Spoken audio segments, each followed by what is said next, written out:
ایک بڑی پیشرفت سامنے آئی ہے۔ وزیر اعظم عمران خان نے تسلیم کیا ہے کہ حکومتی سطح پر کالعدم تحریک طالبان پاکستان کے کچھ گروپس سے افغانستان میں مذاکرات ہو رہے ہیں اور افغان طالبان کا نیا سیٹ اپ اس حوالے سے پاکستان کی مدد کر رہا ہے۔ اس حوالے سے سوالات اٹھ رہے ہیں کہ کالعدم تحریک طالبان کے ساتھ اس وقت مذاکرات کیوں کیے جا رہے ہیں، اس کے پیچھے کیا حکمت عملی ہے اور کیا معاملات چل رہے ہیں۔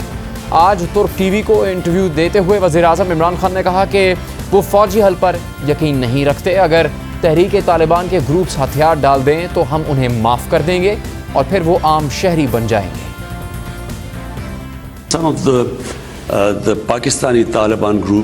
تحریک طالبان پاکستان کے کچھ گروپس امن اور مفاہمت کے لیے ہماری حکومت سے بات کرنا چاہتے ہیں اور ہم تحریک طالبان کے کچھ گروپس کے ساتھ بات چیت کر رہے ہیں۔ آپ تحریک طالبان کے ساتھ بات چیت کر رہے ہیں؟ آپ دیکھیں کہ کچھ مختلف گروپس ہیں جو تحریک طالبان پاکستان کو بناتے ہیں اور ہم مفاہمت کے عمل پر کچھ گروپس کے ساتھ بات چیت کر رہے ہیں۔ کیا افغان طالبان اس عمل میں آپ کی مدد کر رہے ہیں؟ اس تناظر میں کہ بات چیت افغانستان میں ہو رہی ہے تو ہاں، اس تناظر میں وہ ہماری مدد کر رہے ہیں۔ تو پاکستان اور تحریک طالبان پاکستان یا ان کے کچھ گروپس کے درمیان مذاکرات یا بات چیت جاری ہے تاکہ وہ اپنے ہتھیار ڈال دیں؟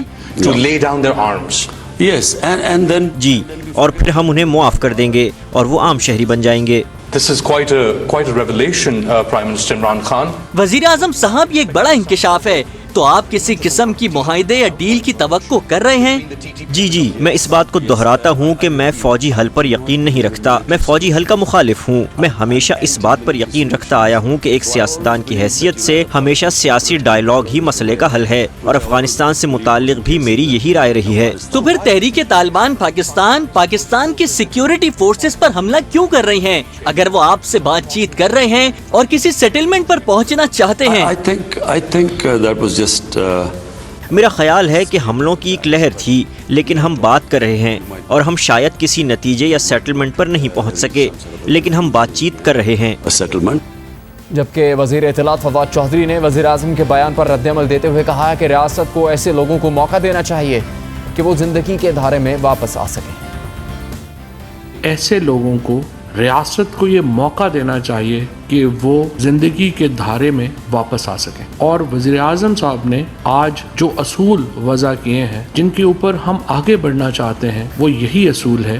کہ ہم اپنے آئین اور قانون کے دائرے میں رہتے ہوئے ان لوگوں کو جو اپنے مخصوص حالات کے پیش نظر پاکستان کے راستے سے جدا ہو گئے تھے، ان کو واپس راستے پر لا سکیں اور وہ پاکستان کے ایک عام شہری کی حیثیت سے اپنی زندگی گزار سکیں۔ گزشتہ 20 دن سے مسلسل حکومتی سطح پر یہ اشارہ دیا جا رہا تھا کہ تحریک طالبان ہتھیار ڈال دیں اور پاکستانی آئین کو تسلیم کریں تو انہیں عام معافی دی جا سکتی ہے، اور اب وزیر اعظم عمران خان نے خود واضح طور پر کہہ دیا کہ اس حوالے سے افغانستان میں تحریک طالبان سے مذاکرات جاری ہیں۔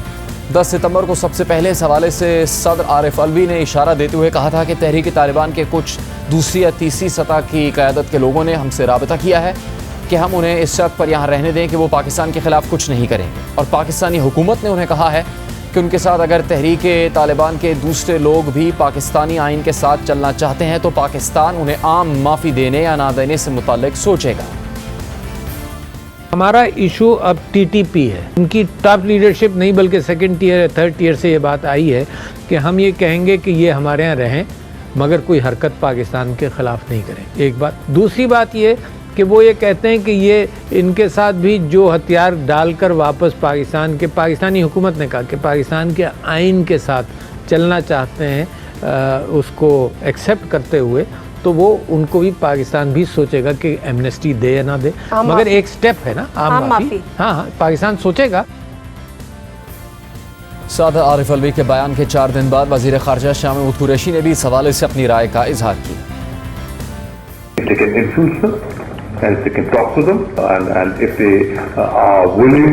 اگر افغانستان کا نیا سیٹ اپ اثر و رسوخ استعمال کر کے تحریک طالبان پاکستان سے بات کر سکتا ہے، اور تحریک طالبان اگر معاملات بہتر کرنے کے لیے رضامند ہیں اور قانون کو ہاتھ میں نہیں لیتے، دہشت گردی کی کارروائیوں میں ملوث نہیں ہوتے اور پاکستان کی حکومت کے ریٹ اور آئین کے سامنے سرنڈر کرتے ہیں، تو ہم انہیں معافی دینے کے لیے بھی تیار ہیں۔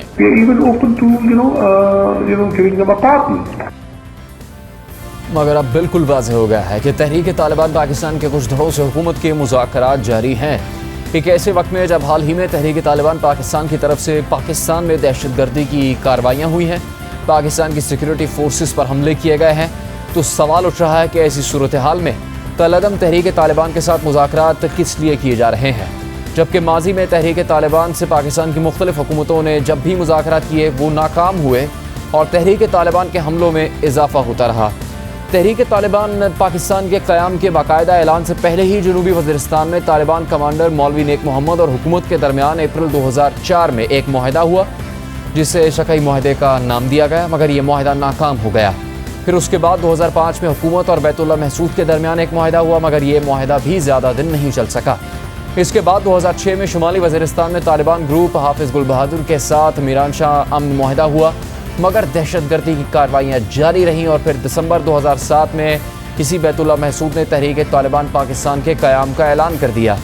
اس کے بعد 2008 میں خیبر ایجنسی میں طالبان کمانڈر منگل باغ سے اور باجوڑ ایجنسی میں طالبان کمانڈر مولوی فقیر محمد سے امن معاہدہ ہوا،